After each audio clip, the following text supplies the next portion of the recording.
আগামী 9 ফেব্রুয়ারি থেকে 13 ফেব্রুয়ারি পর্যন্ত উত্তরাখণ্ডে হতে চলেছে ন্যাশনাল জিমন্যাস্টিক প্রতিযোগিতা। এই প্রতিযোগিতায় রাজ্য থেকে 4 জন খেলোয়াড় খেলতে যাবেন। শনিবার এই খেলোয়াড়দের সংবর্ধনা জানান জিমন্যাস্ট অ্যাসোসিয়েশনের সভাপতি পাপিয়া দত্ত। উপস্থিত ছিলেন দ্রোণাচার্য সম্মানে ভূষিত বিশ্বেশ্বর নন্দী, মন্টু দেবনাথ সহ অন্যান্যরা।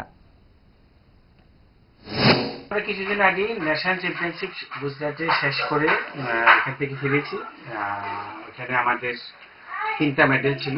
মেয়েদের বিভাগে সাব জুনিয়রে শ্রীপর্ণা দেবনাথ একটা গোল্ড পেয়েছে বোল্টিংয়ে এবং অলরাউন্ডে থার্ড হয়েছে।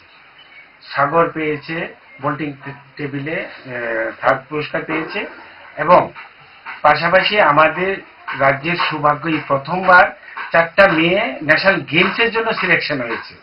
এটা কিন্তু স্টেটে সিলেকশন করেনি, এটা করেছে ফেডারেশন। তো এটা ভীষণ গর্বের ব্যাপার।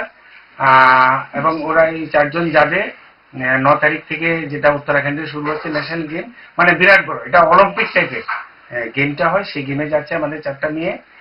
আর আমরা সত্যি খুব আনন্দিত এবং আজকে আমাদের জিমন্যাস্টিক অ্যাসোসিয়েশনের সভাপতির বাড়িতে এসে যে মুগ্ধময় একটা অনুষ্ঠান বা সম্বর্ধনা টাইপের আমরা পেয়েছি, এতে আমি সাংঘাতিক খুশি। দোষ আপনার ফুড হ্যাবিটে নয়, ভেজালে। সেই মায়ের আমল থেকেই 5 দশক ধরে গ্যাস, অম্বল ও পেটের সমস্যা একমাত্র সমাধান গ্যাস নল।